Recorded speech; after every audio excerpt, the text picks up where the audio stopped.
Meu nome é Breno Joca, sou engenheiro ambiental e engenheiro de segurança do trabalho e hoje estamos aqui para falar um pouquinho sobre estações de tratamento de efluentes sanitários, como funcionam e qual a importância de monitorar a qualidade do efluente tratado na saída do processo. Desde já, se você gosta desse assunto, deixa um like aqui no vídeo e se inscreva no nosso canal para acompanhar sempre o material que a gente vem postando aqui toda semana sobre a atuação do engenheiro ambiental, sobre o que nós fazemos aqui durante a semana também. Então, fica com o vídeo.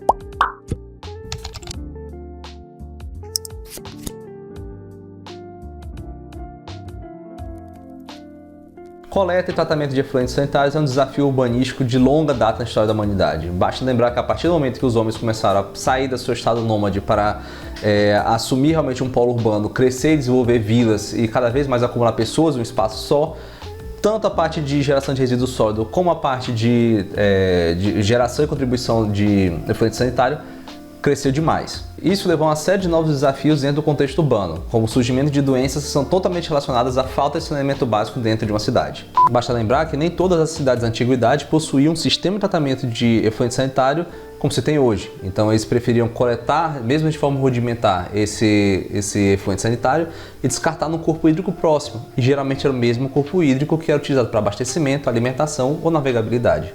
Como, por exemplo, em seu início adotava canaletas e galerias em boa parte da sua cidade para deslocar toda a contribuição de efluente sanitário gerado na cidade para uma galeria maior chamada cloaca máxima, e aquela galeria jogava diretamente no rio Tibre. O grande problema é que o rio Tibre também era utilizado para navegabilidade, alimentação e abastecimento.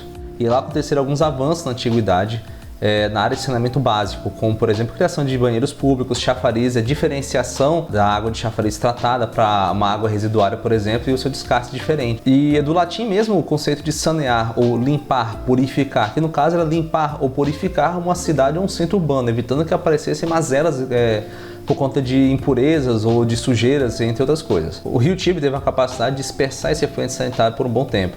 Mas ao passo que a cidade foi crescendo, começou a ficar saturado e o rio começou a ficar poluído também. Então Roma teve que começar a adotar novas ações para conseguir tratar esse efluente ou deslocar para outros pontos e não só descartar in natura dentro do seu rio. Mas saindo desse lado eurocentrista da história, a própria Índia, 4 mil anos atrás, utilizava tubulações feitas de argila que coletava essa água residuária da cidade, jogava ela para grandes galerias que passavam embaixo das ruas e descartava ela nos campos, na região de plantações, para tentar fertilizar as plantações do entorno da zona rural. Mas isso sem contar com o sistema de tratamento de efluentes, que tirasse patógenos no momento dessa irrigação, ou seja, ainda se propagavam doenças por causa de contaminação.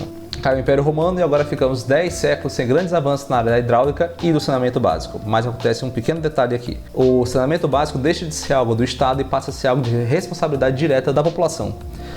E isso é um grande problema, porque a população não tem condição financeira de construir um sistema de distribuição de água tratada ou captação desse efluente sanitário para descartar no local correto. Ou seja, passamos a ter resíduos jogados diretamente na rua e esgoto jogado diretamente na rua.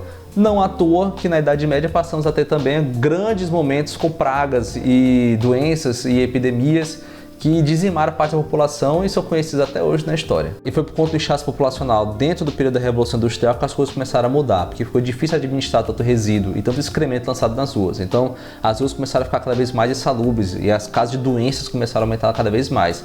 E o Estado viu que era necessário realmente intervir e montar um sistema de captação desse efluente sanitário e um sistema de tratamento também destinação desse resíduo sólido. A primeira estação de tratamento de água foi feita em 1829 em Londres para coletar a água do rio Thames e passar ele por um filtro de areia para tentar remover boa parte da sujeira que já tinha naquela água, já também pelo mesmo processo que passou o Império Romano de lançar diretamente o efluente sanitário, o esgoto e os resíduos sólidos diretamente no rio.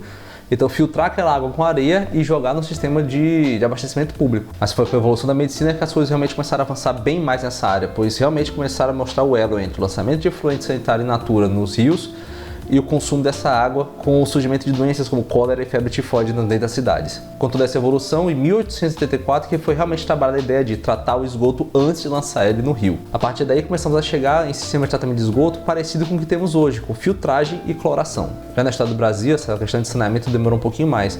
Se preocupava mais em trazer a água em condições adequadas para a população e não em remover também esse efluente sanitário depois dos centros urbanos. E por isso a gente também teve vários epidemias de cólera ou de febre tifoide dentro da cidade por conta disso. Para você ter ideia, a primeira ET aqui realmente feita para tratar esgoto foi inaugurada em 1939 em São Paulo. Mas isso tudo é para dar um pouquinho de contexto entre essa área de saneamento básico e tratamento de efluentes sanitários. Exatamente porque no início eu falei que isso vem de muito tempo atrás. Mas só a partir de 1800 e pouco já, bem mais recente agora, que surgiu a ideia de que tratar efluente sanitário antes de lançar ele de um rio, ou no mar, ou no corpo hídrico, realmente poderia ser o elo direto para se evitar doenças como a febre tifoide, como a cólera, entre outras que podem aparecer por conta da contaminação dessa água que vai ser utilizada depois para consumo, ou a água que pode ser utilizada depois para lazer ou para alimentação mesmo. E agora vamos focar um pouquinho na ET, na Estação de Tratamento de Efluentes, no caso, sanitários, né? Poderia ser uma ETEC, por exemplo, para tratamento de efluentes químicos, mas nesse caso vamos falar um pouquinho mais sobre efluentes sanitários. Toda a estação de tratamento de efluente sanitário vai trabalhar primeiro com o pré-tratamento, o tratamento em si e o polimento final desse efluente sanitário tratado. Geralmente o pré-tratamento tem um gradeamento, uma caixa de areia, uma caixa de gordura, às vezes um decantador também. O tratamento em si é com um tratamento aeróbio ou anaeróbio e o polimento final é dado através de cloração ou até mesmo injeção de ozônio para também matar qualquer patógeno que tem no final do processo.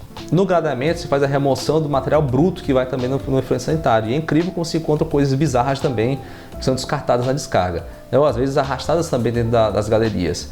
Mas todo esse material bruto o efluente passa por essas grades e é retirado depois, né? Pelo operador ou pela própria máquina também. Na caixa de areia é feita a decantação daquela areia que pode ter vindo também no processo, para ela também não decantar dentro dos tanques, né, que fazem o tratamento.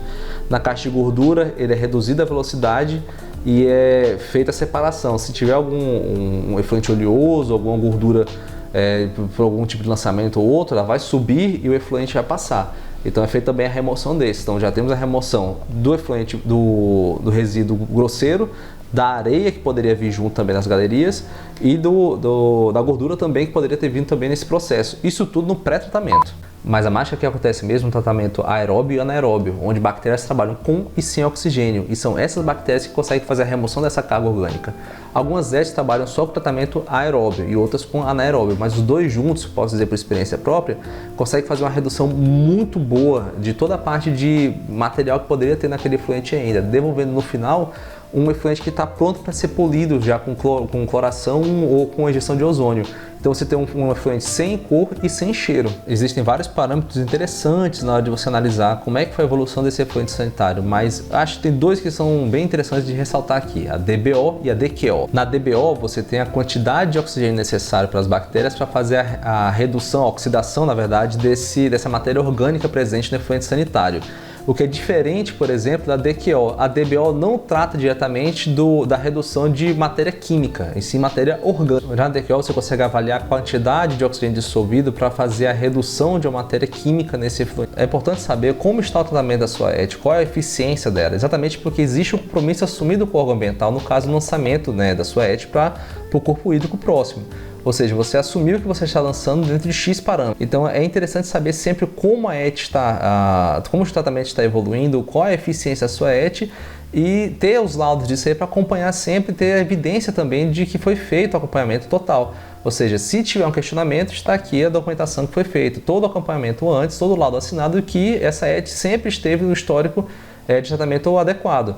É sempre bom ter esse acompanhamento com evidência. Fora isso, o acompanhamento é interessante para definir estratégia de prevenção de qualquer tipo de acidente ou parte de manutenção preventiva também da estrutura da sua ET. Porque imagina a situação que a ET parou 100% de operar, mas você tem a contribuição chegando ainda. Você vai ter aqui o derrame desse material e não vai conseguir comportar ele aqui dentro. Ou seja, de toda forma, outra infração pode ocorrer. Então, saber que isso o tipo de dano que pode acontecer antes, numa peça, ou na estrutura, ou num reator, você consegue reparar isso aí de forma programada antes de ter a estrutura paralisada por completo por conta de uma falta de atenção. Fora isso, esse acompanhamento também serve como uma forma de prevenir ou então definir as estratégias para a prevenção antes que qualquer coisa ocorra com a ET, como por exemplo uma falha mecânica que atrapalha o processo. Porque a contribuição do efluente continua surgindo, continua aparecendo na parte prévia de tratamento, mas o tratamento está parado, ou seja, você vai ter aqui um derrame desse material aqui antes de conseguir tratar ele. Então, faça aqui um desafio. Você conhece como é coletado e tratado esgoto na sua cidade? Deixa aqui nos comentários, então. Pessoal, quero agradecer mais uma vez você que está assistindo aqui o vídeo. Se você gostou, dê um like. Não é inscrito? Convido você a se inscrever e compartilhar também o vídeo. Toda semana a gente quer colocar material aqui sobre engenharia ambiental, meio ambiente e o que a gente vem desempenhando ao longo da semana também. Estamos ainda em home office, como você pode perceber, então tem os barulhos aqui externos. Quero agradecer demais as visualizações, o canal vem crescendo e isso realmente fortalece bastante, ajuda bastante e inspira a gente a querer colocar cada vez mais material sobre o meio ambiente aqui da nossa região. Então é só isso e até a próxima.